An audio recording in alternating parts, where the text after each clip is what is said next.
we're a little bit delayed, but it's okay. Okay. We'll figure it out. So what time is it? So, It's 20 of now. Yeah, so. Now, are you going to do an introductory comment? Yeah. All right. All right. Good morning. Thank you, everybody, for coming today. My name is Matt Ader, and I'm the general manager of the Paciello Group, VFO company. And we have a great lineup today. Not everybody's going to be booming over this microphone like me. So hopefully, if there's any problems hearing, let us know. The microphones they're wearing are actually doing the live streaming over YouTube. Is it actually called YouTube or the YouTube? I'm just kidding. So, you know, are you guys allowed to tweet this? Can people tweet? Yeah. Hashtag GAAD, right? So thanks. It's a great crowd tonight, or today, sorry. Considering there's rain and lovely weather in DC, hopefully we have some great people attending via the live stream as well. First up will be Glen Gordon, CTO of VFO. And when Glenn and I talked about doing this one, it was, you know, really because we have a lot of companies who are dealing with assistive technology and mainstream technology, and how do we best, we're echoing back behind me, Matt, we can fix the audio. We have a lot of challenges around accessibility, and we want to make sure that people understand the different technologies that are being impacted. So I'm going to pass the not actual physical mic, but the stage to Glenn and give him the first stage. Thank you. Where is the physical mic? There is one. You're good right there. Oh, how come you got to boom? Yeah, okay.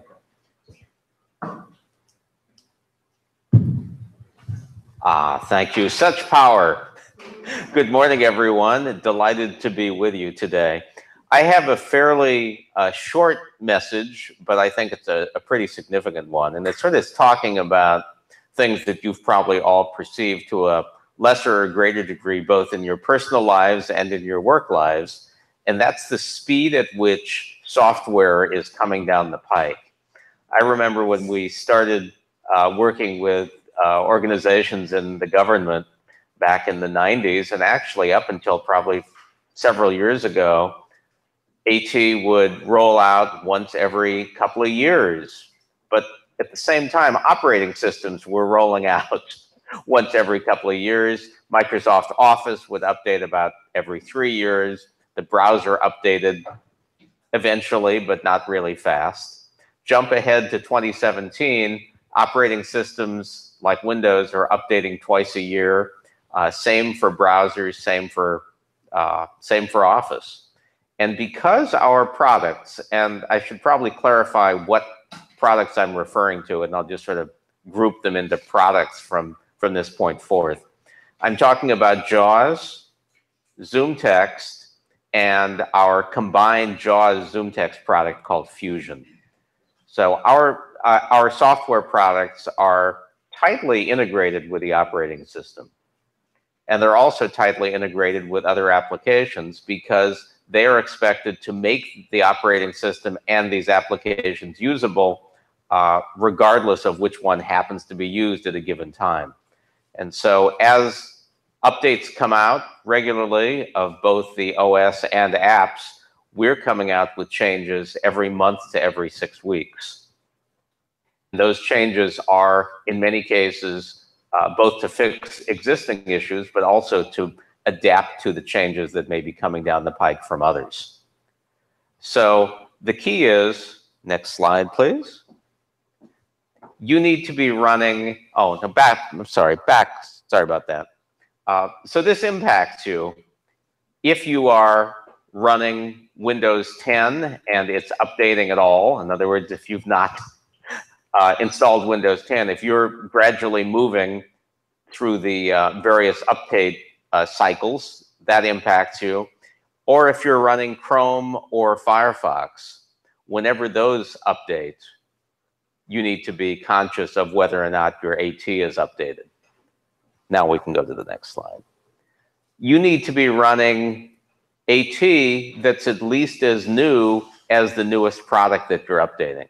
So if you've switched to Firefox from May of 2018, you need to make sure that you're running our software from at least May of 2018. So what happens if you don't follow these rules? And in fact, someone who had problems is sort of what provoked this discussion this morning. If you don't follow these rules, at best, your software won't, new features won't be presented to people who are using JAWS or ZoomText or Fusion. At worst, you get weird hangs and other inexplicable things on the system. Now, this is not all doom and gloom. The good part is that apps like Firefox are moving forward to become more efficient. But Firefox made a change at the beginning of this year that pretty much destabilized AT. So if you were really on the bleeding edge, you would have discovered that JAWS and ZoomText, which previously worked just fine with Firefox, became very slow and sluggish, and there were a bunch of issues. We've worked closely with Mozilla over the last few months to resolve all of those issues. So as of Firefox 60, things work really well with our products, but only if you're running the latest versions. Similarly, Microsoft Office, Office 365 in particular, is updating on a pretty active cadence. And since Office 2016 came out, they've made literally hundreds and hundreds of accessibility improvements. And these things really matter. These do make their apps easier to use and much more functional. But whenever they make changes, inevitably, we need to make changes too. So those are the kinds of things that are coming down the pike when things happen. Next slide, please. We at VFO have changed our versioning scheme because we're now trying to make sure that all our products are aligned. We've gone from what previously was just sort of an arbitrary version number. ZoomText was in, the 1011 series. JAWS was in the 1718 series. And it got really confusing, and people never really knew if they were up to date. So we've switched to the car model year concept, where the current version always matches up with the current year. And just like cars, when they come out slightly early, right? Model year 2018 came out at the end of 2017.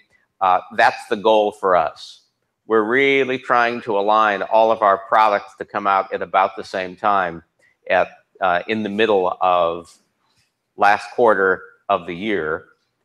And then at the same time, it'll reflect the year that's about to come. So ZoomText 2018 and JAWS 2018 plus Fusion 2018 are the current product set. And those are the ones that we promise will run together and work well together. If you try to mix and match such products on the same machine, we do make a promise to you, but it's slightly less positive. We promise that they will not work well together. So it is important to keep them in sync.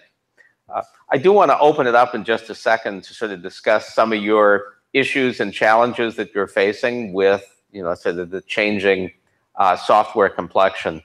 I do want to put in a pitch for where possible, and I'm not a Microsoft employee, this is just unsolicited, where possible, moving to Office 365 is going to provide the best accessibility experience for people working for your various agencies. They really are doubling down on accessibility like they never have before. And similar things can be said for Chrome and Firefox, where they continue to make ongoing accessibility changes. The one other just general point that I want to make is that JAWS as a screen reader is probably the screen reader that works best with Internet Explorer, and we continue to support that. But the way forward clearly is not Internet Explorer. Microsoft has basically not changed it since, you know, Windows 8 came out. So we're putting more of our eggs in the Chrome and Firefox baskets. That's where you're going to get the best HTML standards compatibility, and that's where all the interesting work is being done. Similarly, we're working on Edge to try to make that experience as good as the Chrome and Firefox ones, but Edge is still a bit of a work in progress, so some of the features that you see in these other browsers are not going to be as apparent. So I guess I had a couple of questions for this group, broadly speaking. Do the comments I'm making seem to apply to you? Are you guys updating software sort of on a regular cadence? And if so, what are some of the challenges you're facing?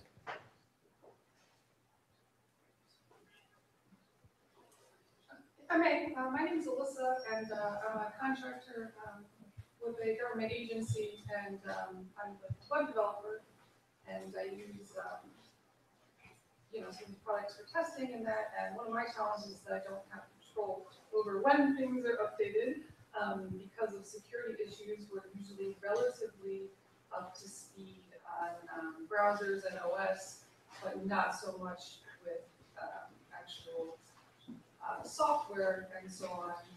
And so things do happen asynchronously out of my control. Yeah. So for the purpose of closed captioning and the people listening on the web who might not have been able to hear the comment, that she's a contractor with several government agencies. They're up to date on browsers and security, but don't have a whole lot of control over the other software that exists on the system. And my question to you in response is, but are the browsers updating regularly for these people, for these agencies? Yeah, fairly. They're not always up to the minute, but they're usually fairly close. Okay. Shortly after, once they've had tested everything. And one thing I'd be curious about is whether with any, I know you've been working on more. Oh, sorry. I know you've been working on more tools for developers and that type of thing, and I'd be curious if there was any talk around, you know, being able to emulate older versions to match up with. Yeah. How do I say this? This is not simply an arbitrary statement that I'm about to make, and that is, it's really hard to just keep up with all the changes. So to think that we're going to go back with our testing tools and the other tools like JAWS Inspect to try to emulate the old versions, that's probably not something that's going to be easy to do. Part of this is because the way forward is the newer versions. It matters. I mean, I do understand if nothing else is changing, and all you're doing is changing the web content, then by all rights, one shouldn't need to update AT. But it's the future is moving forward. The good news, by the way, is that there will be older versions of the JAWS Inspect tool. We came out with that at the beginning of this year, allowing people to get a visual representation of what JAWS is saying. So for developers who aren't as skilled with screen readers, this is a good way to understand what a screen reader is doing without actually needing to know the screen reader commands. So moving forward from JAWS 2018, there'll be a JAWS Inspect to match. So in the future, you'll always be able to go back and compare it to an older version, but probably not before that. Very cool, thank you. Okay. So maybe by sort of acclamation, how many of you guys are still running Windows 7? Aye, yay, no, yes? Yay. And how many are running Windows 10? Yay. So is that most of it? It's not a very animated crowd here this morning. Oh no, there's the animation. So is everybody else like still running Windows 98? Vista, oh my God. So is there a general push to move?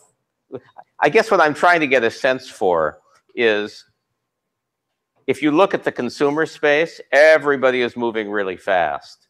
is there a tendency in the government space for software, operating systems, and so forth to be evolving at a similarly increasing rate of rapidity? No. No? Okay, so it's still slow. My other question is, for agencies that are moving forward and leaving Internet Explorer behind,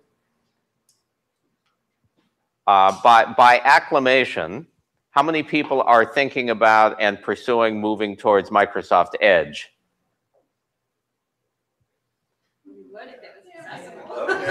Yeah. And how many are moving towards Chrome? Yes. So is Chrome the direction that it sounds like Chrome is a direction that many organizations are moving towards? Yes. And for those who said you do Edge if it were accessible, are there things that are appealing about Edge that would move you in that direction more than Chrome? The only thing is every time you open a link, it automatically wants to take you to Edge, and I don't want to go there. Ah, okay. I think there's actually a way to change your browser. The woman mentioned that every time you open a link, you go to Edge. And Windows does let you change your default browser, so there is a way around that. Well, I thank you very much. This is a work in progress. I do actually have, no, I don't have another question. I thank you very much. Great to be here. I'll be around during breaks if you want to touch base on a couple of the things that I covered, share your pain points with this kind of idea, and enjoy the rest of the day. Thank you.